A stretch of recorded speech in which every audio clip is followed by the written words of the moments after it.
Assalamualaikum warahmatullahi wabarakatuh. Di dalam perkenalan ini, saya akan menerangkan tugas-tugas pembentang yang akan menerangkan kajian mereka. Yang pertama ialah Nur Syamimi binti Muhammad Nafisa akan menerangkan tentang pengenalan kajian. Seterusnya, Nurul Nadia binti Yunus akan membincangkan tentang objektif kajian. Pembentang seterusnya tentang kajian literal akan disampaikan oleh Wan Muazzlina binti Jalil dan Vivi binti Jimmy. Selanjutnya, di bahagian isi dan huraian pula akan dibentangkan oleh Amirah Fazana binti Jasmine tentang kesan COVID-19 terhadap pendidikan.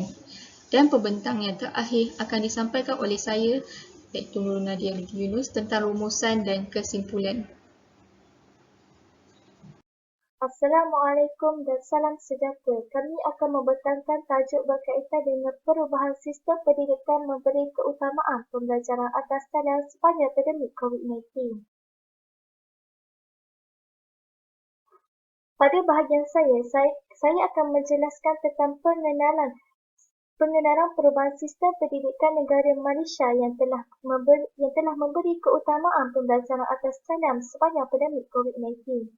Seperti yang kita semua tahu bahawa sistem pendidikan di Malaysia telah berubah dari semasa ke semasa mengikut perkembangan dan kemajuan khususnya pada tahun 2020 akibat daripada pandemik COVID-19.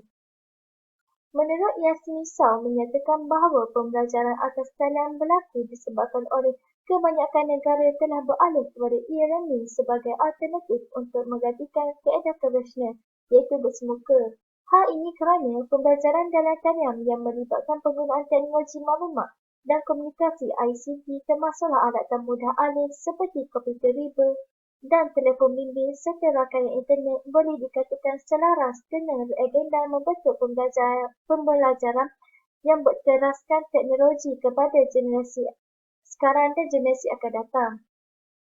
Menurut Rashwari 2012 telah berpendapat bahawa penggunaan teknologi maklumat dan komunikasi atau Information and Communication Technology ICT telah memberikan peluang kepada pelajar untuk belajar dan mengaplikasi kemahiran yang diperlukan.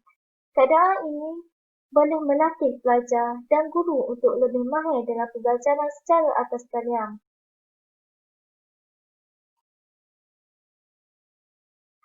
Menurut Kementerian Pendidikan Tinggi menyatakan bahawa corak sistem pendidikan secara bersemuka telah menurun sejak daripada pandemik ini yang telah menjadikan 30% sahaja menggunakannya. Hal ini kerana sebelum pandemik COVID-19, medium pembelajaran secara bersemuka kerap dilakukan oleh guru dan pensyarah kerana pembelajaran bersemuka dapat memahami lagi masalah yang dihadapi oleh pelajar. Disebabkan pandemik ini, kaedah bersemuka telah beralih kepada e-learning bagi memudahkan lagi pembelajaran mereka. Menurut Muhammad Idham Mak Razak dan Esther Awani menyatakan bahawa pelajar dari mana-mana IPTA atau IPTS tiada pilihan lain dengan menggunakan pembelajaran secara e-learning bagi memastikan pembelajaran dapat diteruskan. Oleh itu, keadaan pandemik ini telah memberi implikasi dalam sistem pendidikan Malaysia dan dengan kehadiran pelbagai teknologi pendidikan masa kini juga telah menjadikan e-learning sebagai asas utama apabila berada dalam keadaan sukar pada hari ini. Menurut kajian daripada Pensyarakanan Usia menyatakan bahawa untuk memastikan pendidikan tidak terhenti walaupun seluruh dunia dikejutkan dengan pandemik ini, UNESCO telah mengesyorkan penggunaan pelbagai teknologi bagi memastikan pembelajaran dapat diteruskan. Walaupun terdapat kelemahan dalam pelaksanaan pengajaran dan pembelajaran secara maya atau dalam talian seperti masalah kekurangan akses kepada internet dan kemudahan, ini tidak seharusnya menjadi batu penghalang bagi melaksanakan sepenuhnya kaedah moden ini. Pada bahagian latar belakang, saya akan menjelaskan sedikit latar belakang di dalam sistem pendidikan. Telah menyebabkan telah menyebabkan Kementerian Pendidikan Malaysia telah mengambil langkah yang sistematik kepada seluruh pelajar dan murid dalam menjalankan pembelajaran atas talian sepanjang kes COVID-19 di Malaysia, di mana Kementerian Pendidikan telah memilih bahawa Malaysia lebih sesuai untuk membuat pembelajaran atas talian berbanding kaedah konvensional atau bersemuka apabila berada dalam keadaan sukar sebegini. Seperti kita tahu, sebelum ini pembelajaran dalam talian telah digunakan dalam pembelajaran konvensional, tetapi ianya amat terbatas dan tidak semua guru menggunakannya. Menurut Profesor Madya, Dr. Mahathir Hamzah dalam akhbar bernama menjelaskan bahawa Kementerian Pendidikan Malaysia telah membuat keputusan untuk meneruskan pembelajaran di dalam talian sebab selagi berlakunya peningkatan kes COVID di Malaysia bagi mengelakkan peningkatan jangkitan di kalangan rakyat. Oleh itu, pelajar mestilah menggunakan kaedah e-learning ini sebagai asas utama untuk belajar dan tidak seharusnya dan tidak merasakan bahawa ianya sebagai batu penghalang bagi melaksanakan sepenuh kaedah model ini. Sekian, terima kasih. Bahagian ini saya akan menerangkan tentang objektif kajian. Objektif kajian yang kami kaji ialah tentang perubahan corak sistem pendidikan secara atas talian sepanjang COVID-19.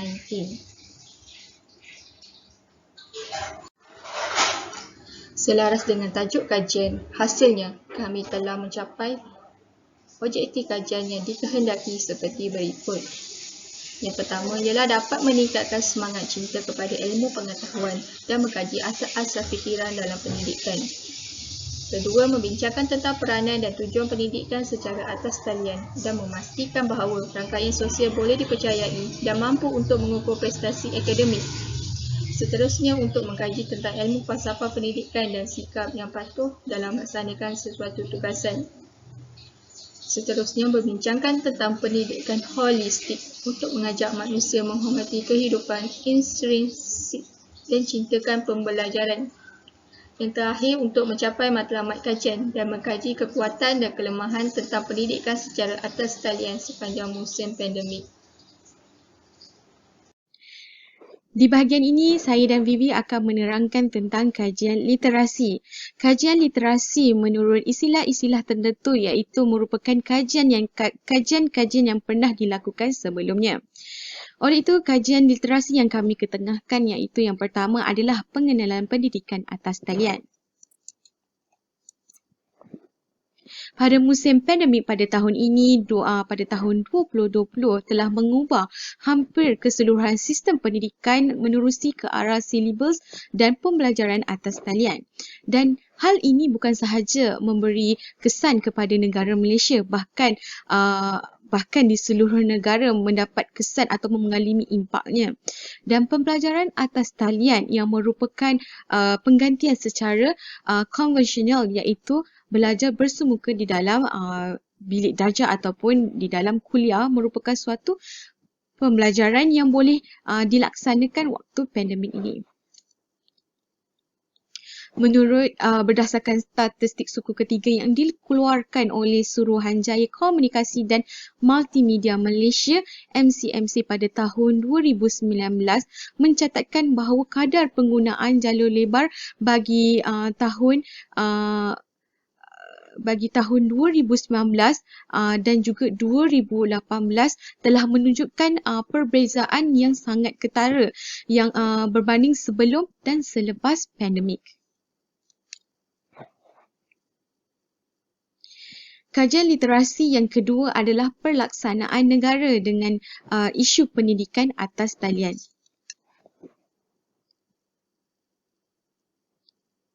Menurut Dr. Muzaffar Shah Malu, merupakan pensyarah kanan Fakulti Syariah dan Undang-Undang FSU Universiti Sains Islam Malaysia USIM pada tahun 2020 telah menyatakan bahawa satu rangka ataupun polisi jangka masa panjang perlu dilaksanakan. Beliau menyatakan bahawa pengajaran dan pembelajaran secara maya ataupun atas talian memberi kebaikan kepada semua pihak, terutamanya kepada pelajar, dan disarankan kepada pihak kerajaan, terutamanya Kementerian Pendidikan dan Kementerian Pengajian Tinggi. Dan semenjak kes penularan COVID-19 awal tahun ini telah membuat semua pihak ataupun ramai pihak menggunakan pelbagai jenis aplikasi ataupun teknologi bagi melakukan proses pembelajaran dan pengajaran secara maya ataupun atas talian. Menurut Fauziah Sirat yang merupakan pakar motivasi pelajar dan ibu bapa pada tahun 2020, beliau menyatakan bahawa menyekat kurikulum ataupun silibus pembelajaran dalam mendepani krisis COVID-19. Beliau menyatakan bahawa negara luar lebih mengutamakan menyekat kurikulum ataupun silibus pembelajaran dalam mendepani krisis COVID-19 yang seharusnya dicontohi oleh negara Malaysia berbanding menggunakan sistem lapuk yang menjadi amalan 100 tahun yang lalu. Dan pendekatan ini sangat bagus kerana ianya merupakan salah satu tindakan yang sangat bijak. Kerana apabila kita melaksanakan e-pembelajaran ataupun yang digemari sebagai emergency remote learning, ianya merupakan salah satu kaedah yang belum lagi diterokai ataupun yang mahir dalam medium tersebut. Kajian literasi yang ketiga adalah merupakan perspektif agama dalam pendidikan atas talian, iaitu medium terbaru. Menurut Muhammad Ashraf Khairul Azwar dan Rushdi pada tahun 2013 menyatakan bahawa masyarakat Malaysia terutamanya yang beragama Islam perlu sedar bahawa teknologi ICT dan internet adalah suatu medium dakwah yang bagus untuk disampaikan, dan ianya merupakan suatu medium komunikasi jarak jauh yang mampu menyebarkan informasi secara menyeluruh di seluruh negara, dan ianya bersifat sangat menyeluruh dan tidak terhad sama sekali. Menurut Rahman pada tahun 2010 menyatakan bahawa internet pada asasnya adalah sebuah media sosial yang membuka ruang-ruang positif, namun pada masa yang sama ianya diselubungi dengan hal-hal yang negatif di dalamnya.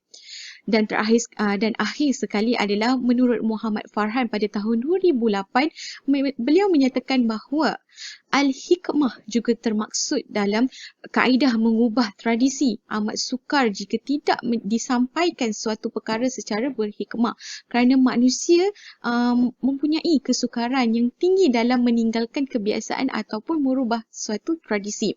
Dan selain itu juga ianya membawa maksud meletakkan sesuatu pada tempatnya. Seterusnya akan disambung oleh sahabat saya, iaitu Vivi.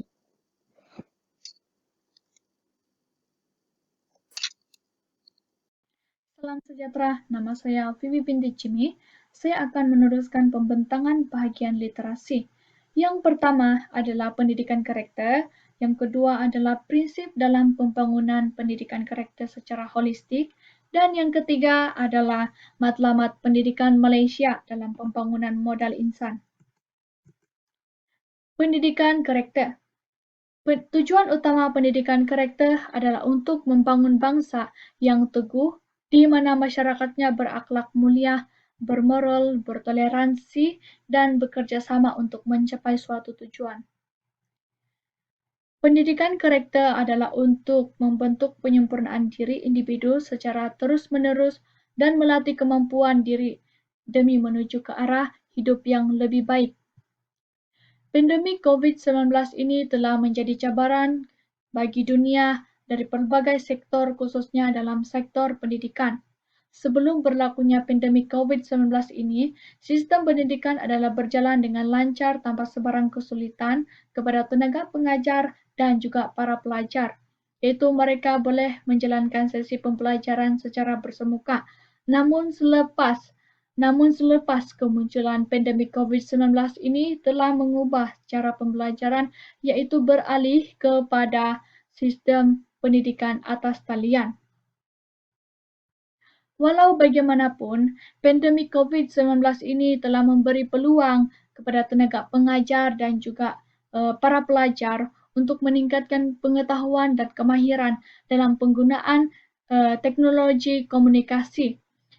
Dengan ini, pandemik ini telah membuka minda kepada masyarakat untuk mengubah sistem pendidikan ke arah yang lebih baik untuk mempersiapkan generasi yang akan datang dengan lebih baik untuk mewujudkan sistem pendidikan yang berinovasi dan berteknologi tinggi untuk masa depan negara.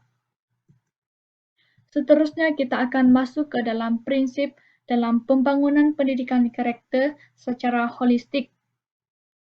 Pendidikan merupakan proses sistematik untuk meningkatkan martabat manusia secara holistik. Konsep pendidikan holistik adalah untuk melahirkan generasi yang terdidik, terlatih, dan memiliki kreativiti. Tujuan pendidikan holistik adalah untuk membentuk manusia holistik. Manusia holistik adalah manusia yang mampu mengembangkan seluruh potensi yang ada di dalam dirinya. Seterusnya kita akan masuk ke dalam matlamat pendidikan Malaysia dalam pembangunan modal insan. Modal insan boleh ditakrifkan sebagai ciri-ciri yang dimiliki oleh pekerja yang menyebabkan mereka lebih produktif. Abad ke-21 ini memperlihatkan modal insan menjadi semakin penting kepada negara kerana ekonomi semasa yang banyak bergantung kepada modal insan yang memiliki ilmu dan kemahiran yang tinggi. Manusia yang sedang membangun terus perlu melengkapkan sumber manusia dengan pengetahuan dan kemahiran terkini. Modal insan ini dia tidak boleh dipindahkan daripada seseorang kepada seseorang, namun seseorang itu harus melabur diri untuk mendapatkannya, iaitu dia boleh dibentuk dan dipupuk melalui sistem pendidikan, latihan sebelum bekerja, latihan semasa bekerja, kesihatan, penghijraan, dan usaha untuk mencari maklumat yang dapat meningkatkan taraf hidup seseorang. Modal insan yang baik dan bermutu tinggi dapat mencorakkan hala tuju dan matlamat sesebuah organisasi. Modal insan haruslah berilmu, memiliki kemahiran yang bersesuaian dan berfikiran strategik supaya sentiasa relevan dengan peredaran massa dan perubahan persekitaran. Oleh hal yang demikian, pendidikan adalah suatu proses untuk mengembangkan potensi individu yang seimbang dari segi jasmani, rohani, emosi, intelek, dan sosial. Dengan kata lain, pendidikan adalah satu proses untuk mengembangkan potensi individu untuk mengenali diri dan tujuan hidupnya serta menjadikan modal insan yang mampu menyumbang kepada perkembangan dan pembangunan negara Malaysia di masa hadapan. Itu sahaja daripada saya dan saya serahkan kepada pembentang yang seterusnya. Hai, saya Amira. Hari ini saya akan menceritakan tentang kesan buruk COVID-19 terhadap pendidikan. Terdapat dua kesan, iaitu kesan baik dan kesan buruk dalam isu ini. Jadi mari kita tengok kepada kesan buruk COVID-19 terhadap pendidikan.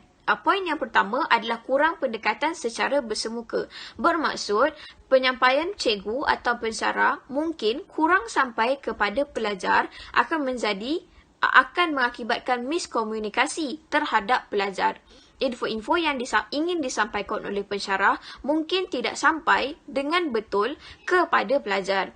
Seterusnya adalah pelajar yang kurang cekap atau kurang pantas menerima ilmu yang ingin disampaikan, iaitu slow learner, akan susah menerima pelajaran atau info yang ingin disampaikan oleh pensyarah tersebut. Poin yang kedua adalah masalah kepada tenaga pengajar. Sesetengah pensyarah atau guru masih kurang cekap dalam menggunakan IT. Bagaimana ingin mengakses maklumat atau memuat naik video-video atau fail yang ingin disampaikan kepada pelajar. Selain itu, cabaran yang harus dihadapi oleh pensyarah adalah dengan ingin menarik minat pelajar itu sendiri dalam memfokus kepada pelajaran yang ingin disampaikan. Poin yang ketiga adalah kesukaran dalam mengakses internet. Kemudahan jalur lebar yang laju atau pantas, terutamanya untuk pelajar yang duduk di luar bandar. Cuaca yang tidak menentu juga adalah salah satu punca atau mengakibatkan pelajar tidak mempunyai akses kepada internet yang laju. Selain itu, pelajar harus mengeluarkan wang untuk membeli data untuk menghadiri kelas-kelas yang akan dijalankan sepanjang seminggu. Seterusnya adalah kesihatan mental pelajar. Tugasan yang banyak dan agak sukar harus disiapkan dalam jangka waktu yang singkat. Selain itu, tiada interaksi sesama manusia secara bersemuka untuk membuat diskusi berkumpulan dalam pelajaran. Okey, mari kita tengok kepada kesan baik COVID-19 terhadap pendidikan, iaitu memudahkan dan menjimatkan masa, tidak perlu berjalan ke kampus, sebaliknya hanya duduk di rumah dan mengakses secara maya. Kelas-kelas yang ingin dihadiri akan diadakan dengan menggunakan platform Google Meet, Zoom dan pelbagai lagi. Jadi kita atau pelajar tidak perlu keluar ke kelas atau bersiap-siap untuk ke kelas. Seterusnya adalah dapat mengatur masa dengan cekap dan lebih produktif. Pelajar dapat mengatur masa mereka dengan lebih cekap dan produktif dari segi bila ingin membuat tugasan mereka dan sebagainya. Seterusnya adalah penjimatan kos. Penjimatan kos dari segi kos asrama, duit makan, duit minyak ke kelas, duit untuk rumah sewa jika pelajar tidak mendapat kemudahan asrama, duit untuk mencetak kertas kerja yang dapat dikurangkan. Di sebalik itu, kita juga dapat mengurangkan penggunaan kertas untuk pelajar-pelajar. Selain itu adalah kemajuan kerjaya, iaitu menambah kemahiran dalam penggunaan teknologi dan dari pelbagai segi, iaitu dengan menaip dengan pantas, mengedit video, menggunakan aplikasi untuk tujuan pelajaran, Facebook untuk belajar marketing, Telegram dan sebagainya. Dan akhir sekali adalah kepelbagaian kursus dan program. Banyak universiti, kerajaan maupun swasta telah menawarkan banyak pengajian atas talian dengan menawarkan pelbagai jenis kos dan bidang yang meluas, kerana pengajian atas talian kini semakin mengembang dan semakin menjadi pilihan ramai kerana ia lebih mudah dan menjimatkan masa. Sekian daripada saya untuk tajuk kesan baik dan buruk COVID-19 terhadap pendidikan. Rumusan dan kesimpulan yang dapat dibuat ialah